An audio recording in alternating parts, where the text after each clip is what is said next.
एक कहानी यह भी। आइए जानते हैं मन्नू भंडारी जी द्वारा लिखित। उन्होंने अपने जीवन से संबंधित इनके कुछ प्रसंग इसमें लिखे हैं। मैं जन्मी तो मध्य प्रदेश के भानपुरा गांव में थी, पर मेरी यादों का सिलसिला शुरू होता है अजमेर के ब्रह्मपुरी मोहल्ले के उन 2 मंजिला मकान से, जिसकी ऊपरी मंजिल में पिताजी का साम्राज्य था। वहाँ वे निहायत ही अव्यवस्थित ढंग से फैली बिखरी पुस्तकों, पत्रिकाओं तथा अखबारों में या तो कुछ पढ़ते रहते थे या फिर डिक्टेशन देते रहते थे। नीचे हम सब भाई बहनों के साथ ही रहती थी हमारी अनपढ़, व्यक्तित्व चरित्र व्यक्तित्वहीन माँ सुबह से शाम तक हम सब की इच्छाओं तथा पिता की आज्ञाओं का पालन करने हेतु सदैव तत्पर। अजमेर से पहले पिताजी इंदौर में थे। वहाँ उनकी बहुत प्रतिष्ठा थी, सम्मान था, नाम था। कांग्रेस के साथ साथ वे समाज सुधार के कार्यों से भी जुड़े हुए थे। वे केवल शिक्षा के ही उपदेश नहीं देते थे, बल्कि उन दिनों उन्होंने 8-8, 10-10 विद्यार्थियों को अपने घर पर रख कर पढ़ाया भी है, जिसमें से बहुत से तो बाद में ऊंचे ऊंचे ओहदों पर जा पहुँचे। उनकी खुशहाली के दिन थे तथा उन दिनों उनकी दरिया दिली के चर्चे भी कुछ कम न थे। एक ओर वे बहुत कोमल और संवेदनशील व्यक्ति, दूसरी ओर बेहद क्रोधी और अहंभारी। ठीक है, पर यह सब तो मैंने मात्र सुना, देखा तो इन गुणों के भग्नावशेषों को ढोते हुए पिता थे। एक बहुत बड़े आर्थिक झटके के कारण वे इंदौर से अजमेर चले गए, जहां उन्होंने अपने अकेले के ही बलबूते और हौसले पर अंग्रेजी हिंदी शब्द कोश के अधूरे काम को आगे बढ़ाना शुरू कर दिया, जो अपनी तरह का पहला और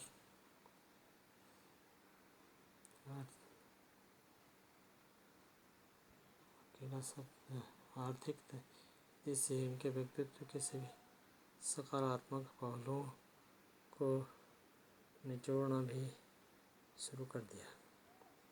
सिकुड़ती आर्थिक स्थिति के कारण तथा अधिक विस्फारित उनका अहम उन्हें इस बात की अनुमति तक नहीं देता था कि वे अपने बच्चों को तो कम से कम अपनी आर्थिक व्यवसायों का भागीदार बनाएं।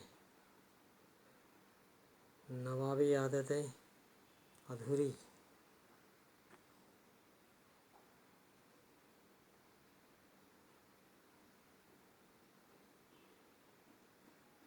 महत्वाकांक्षा सदैव सीट्स पर रहने के बाद हाशिए पर सरकार सरकने चलने जाने की यातना आक्रोश बनकर हमेशा माँ को कंपाती थरथराती रहती थी।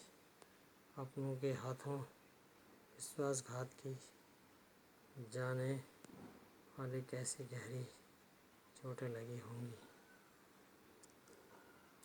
जिन्होंने आंखें मूंद कर सभी पर विश्वास करने वाले पिता को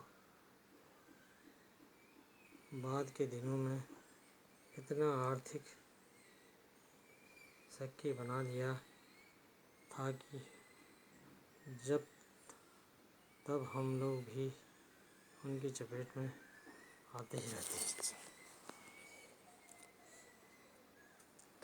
परंतु यह पितृगाथा मैं इसलिए नहीं गा रही हूँ कि मुझे इसका गौरव गान करना है, बल्कि मैं तो केवल यह देखना चाहती हूँ कि उनके व्यक्तित्व की कौन सी खूबी और खामियाँ मेरे व्यक्तित्व के ताने बाने में होती हुई है,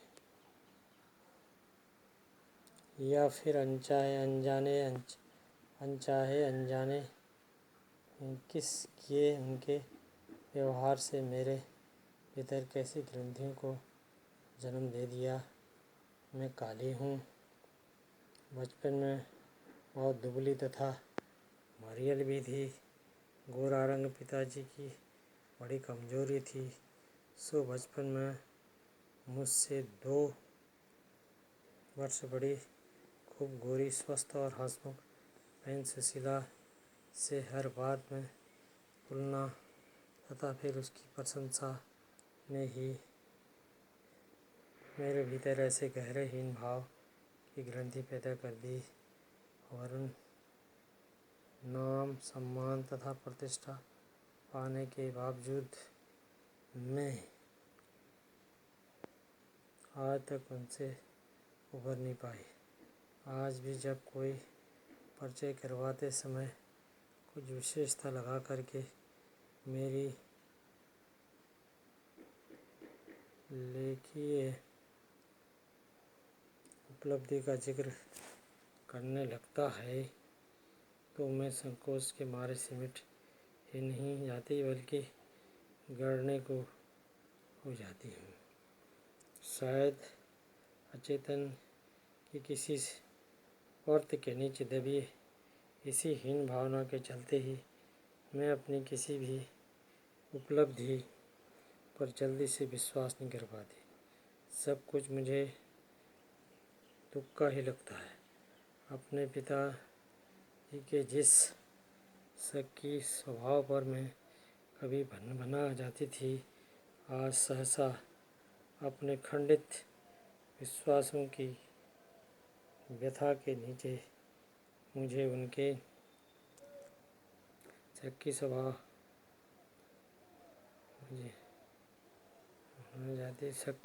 की झलक स्पष्ट दिखाई देती।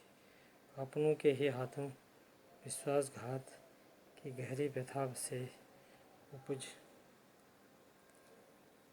चलती रही। वे तो न जाने कितने रूपों में मुझमें हैं, कहीं तो कुंठाओं के रूप में, तो कहीं प्रतिक्रियाओं के रूप में, मेघ और कहीं प्रतिछाया के रूप में। केवल बाहरी भिन्नता के आधार पर ही अपनी परंपरा और पीढ़ियों को नकारने वालों को क्या वास्तव में इस बात का बिल्कुल एहसास नहीं होता कि उनका हासन अतीत किस प्रकार उनके भीतर जड़ जमाए बैठा रहता है। समय का प्रवाह भले ही हमें दूसरी दिशाओं की ओर ले जाए,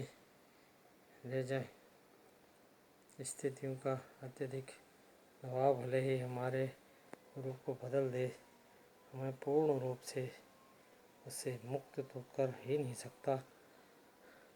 पिता के ठीक विपरीत थी हमारी बेपढ़ी लिखी माँ। धरती से तो कुछ ज़्यादा ही धैर्यवान, सहनशक्ति थी। शायद उनमें पिता की हर ज्यादती को अपना प्राप्य और बच्चों के जिद फरमाइश तथा जिद को अपना फर्ज समझकर वे बड़े सहन स्वभाव से स्वीकार करती थी। उन्होंने जिंदगी भर अपने लिए कुछ भी नहीं मांगा न चाहा, केवल दिया ही दिया। हम भाई बहनों को सारा लगाव शायद सहानुभूति से उपज माँ के साथ था, किंतु निहायत असहाय मजबूरी में लिपटा। उनका यह त्याग कभी मेरा आदर्श नहीं बन सका, न उनका त्याग न उनकी सहिष्णुता। खैर जो भी हो, मैं जब इस पैतृक पुराण को यही ख़त्म कर अपने पर लौटती हूँ। 5 भाई बहनों में सबसे छोटी थी। सबसे बड़ी बहन की शादी के समय शायद 7 साल की थी, और जब उनकी एक धुंधली सी याद मेरे मन में है। पर अपने से 2 साल बड़ी बहन सुशीला और मैंने घर के बड़े से आंगन में बचपन के सभी खेल खेले। सतोलिया, लंगड़ी, टांग, काली, कीलो, पकड़म पकड़ाई, गुड्डी गुड्डी के यह भी रचाए। पास पड़ोस की सगी सहेलियों के साथ यह खेलने को तो हमने भाइयों के साथ गिल्ली डंडा भी खेला। पतंगे उड़ाने तथा कांच पीसकर मांझा सूतने तक का काम भी किया। पर उनकी गतिविधियों का दायरा घर के बाहर ही ज़्यादा रहता, घर के बाहर ही ज़्यादा, और हमारी सीमा थी घर के अंदर। इतना ज़रूर था कि उस ज़माने में घर की भी दीवारें घर तक ही सीमित नहीं रहती थी, वरन पूरे मोहल्ले तक फैली रहती थी। इसलिए मोहल्ले के किसी भी घर में जाने तक कोई पाबंदी नहीं थी, बल्कि कुछ घर तो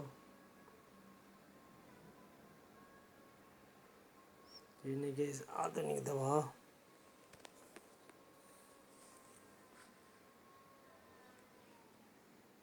के महानगरों में फ्लैट में रहने वाले लोगों को हमारे इस परंपरा पड़ोस कल्चर से विभिन्न करके हमें कितना अधिक संकुचित, असुरक्षित और असहाय बना दिया है। आज कम से कम मेरी 1 दर्जन आरंभिक कहानियाँ के पात्र इस मोहल्ले के हैं, जहाँ पर मैंने अपनी किशोरावस्था गुजार करके अपनी युवा अवस्था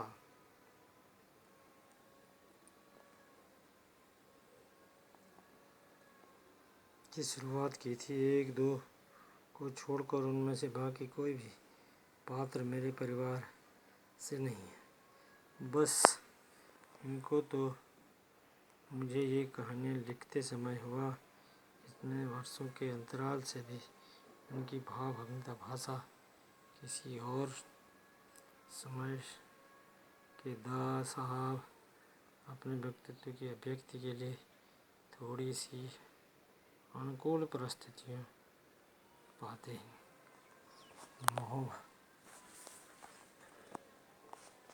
खोज में इतने वर्षों बाद कैसे एकाएक जीव ओढ़े, यह मेरे स्वयं के लिए भी आश्चर्य का विषय, एक सुखद आश्चर्य का। उस समय हमारे परिवार में लड़की के विवाह के लिए अनिवार्य योग्यता थी। उम्र में 16 साल का, शिक्षा मैट्रिक। 1944 में सुशीला ने ये योग्यता प्राप्त की और शादी करके कोलकाता चली गई। मेरे दोनों बड़े भाई भी आगे पढ़ाई के लिए बाहर।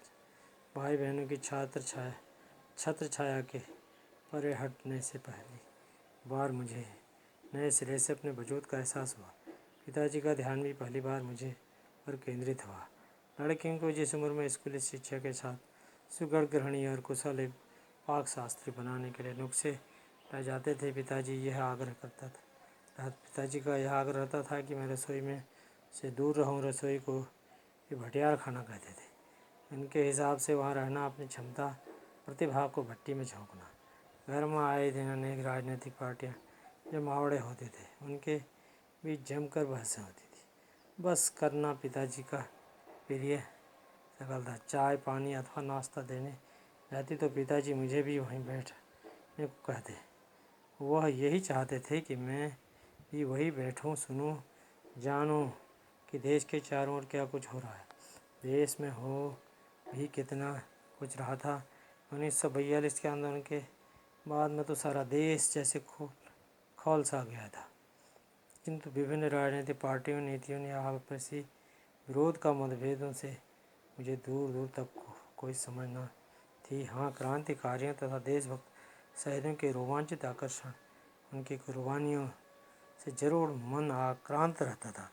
10वीं कक्षा तक के आलम यह था, बिना किसी खास समझ के घर होने वाली भाषा सुनती, बिना चुनाव किए, बिना लेखक की अहमियत से परिचय। कुछ किताबें भी पढ़ती थी, किंतु 1945 में जैसे ही मैं 10वीं पास करके फर्स्ट ईयर में आई तो हिंदी की प्राध्यापिका सुशीला अग्रवाल से मेरा परिचय हुआ। सावित्री गर्ल हाई स्कूल, जहाँ मैंने कहरा सीखा, 1 वर्ष पहले कॉलेज बना हुआ था। इसी वर्ष में उसमें नियुक्ति हुई थी। उन्होंने बाकायदा साहित्य की दुनिया में मेरा प्रवेश कराया। केवल पढ़ने को चुनाव करके पढ़ने में बदला, खुद ही चुन चुन कर किताबें दी, पढ़ी हुई किताबों पर बहसें की, तो 2 वर्ष बीते बीते साहित्य की दुनिया शरत प्रेमचंद से बढ़कर अज्ञेय जैनेन्द्र की छोटे छोटे सरल वाक्यों वाली शैलियों से बहुत ज़्यादा आकृष्ट किया। सुनीता उपन्यास बहुत ही अच्छा लगा था। अज्ञेय जी का उपन्यास शेख जीवनी पढ़ा ज़रूर, लेकिन उस समय वह मेरी समझ से सीमित दायरे में समा नहीं पाया। कुछ वर्षों बाद नदी के द्वीप पढ़ा तो उससे मन को इस कदर बांधा कि उसी झोंक में शेखर को दोबारा से पढ़ गई। इस बार कुछ समझ के साथ। यह शायद मूल्यों के मंथन का युग था। नैतिक अनैतिक, पाप पुण्य, सही गलत की बनी बनाई धारणा के आगे प्रश्न चिन्ह ही नहीं लग रहे थे, बल्कि उन्हें ध्वस्त भी किया जा रहा था। इसी संदर्भ में जैनेन्द्र का त्यागपत्र, भगवती बाबू का चित्रलेखा नाटक पढ़ा और शीला अग्रवाल के साथ लंबी बहसें करते हुए अपनी उस उम्र में जितना समझ सकती थी समझा। शीला अग्रवाल ने साहित्य का दायरा ही नहीं बढ़ाया था, वरन घर की 4 दीवारी के बीच बैठकर देश की परिस्थितियों को जानने समझने का जो सिलसिला पिताजी ने शुरू किया था, उन्होंने वहां से खींचकर उन्हें परिस्थितियों की सक्रिय भागीदारी में बदल दिया। 1946-47 के दिन परिस्थितियां उसमें वैसे, तब घर बैठा रहना संभव था भला। प्रभात फेरियां, जुलूस, हड़तालें, भाषण, प्रत्येक शहर का चरित्र था। पूरे दम जोश खोश के साथ सब जुड़ा कर एक युवा उन्माद था। मैं भी तो युवा थी, तो सुशीला अग्रवाल की जोशीली बातों ने रगों में बहते खून को लावे में बदल दिया था। उस स्थिति यह हुई कि वह भवंडर शहर में मचा हुआ था, दूसरे घर में। पिता की आज़ादी की सीमा तो वहाँ तक थी कि उनकी स्थिति में घर में आए लोगों के बीच बैठूं, जानूं समझूं, हाथ उठा उठा कर नारे लगा, हड़तालें करवाती, लड़कों के सहार तक सड़कें नापती, लड़कों को अपनी सारी आधुनिकता के बावजूद बर्दाश्त करना उनके लिए मुमकिन हो रहा था। किसी की भी दी हुई आज़ादी के दायरे में चलना मेरे लिए अब रगों में खून की जगह लावा बहता हो। सारे निषेध, सारी विसर्जन जिनाएं और सारा डर कैसे ध्वस्त हो जाता है। तब जाना अपने क्रोध में सबको थर्रा कर पिताजी को टक्कर लेने का सिलसिला तब शुरू हुआ। राजेंद्र शाह ने शादी की, तब भी वह चलता ही रहा। यश कामना, बल्कि ये कहूँ यश लिप्सा पिताजी की सबसे बड़ी कमजोरी थी। उनके जीवन की धुरी थी यह सिद्धांत, प्रत्येक व्यक्ति की कुछ विशिष्ट बन करके जीना चाहिए, कुछ ऐसा करके दिखाने के ये समाज में उनका नाम रोशन हो, सम्मान हो, प्रतिष्ठा और वर्चस्व। उसके चलते ही तो एक बार कोप से बच गई थी। एक बार कॉलेज प्रिंसिपल का पत्र आया कि पिताजी को स्वयं आकर मिलें, बताएं कि मेरी गतिविधियों के कारण मेरे खिलाफ अनुशासनात्मक कार्रवाई आखिर क्यों नहीं की जाए। पत्र पढ़ते ही पिताजी आग बबूला हुआ है।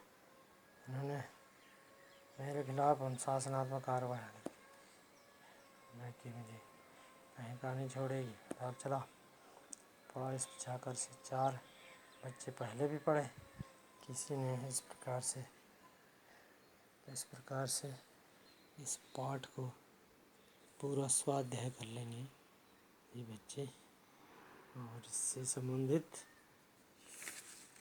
शब्दार्थ लिखने को दिए जाएंगे।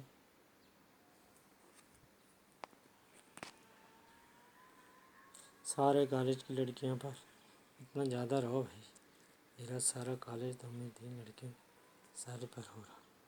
इस प्रकार से यह पाठ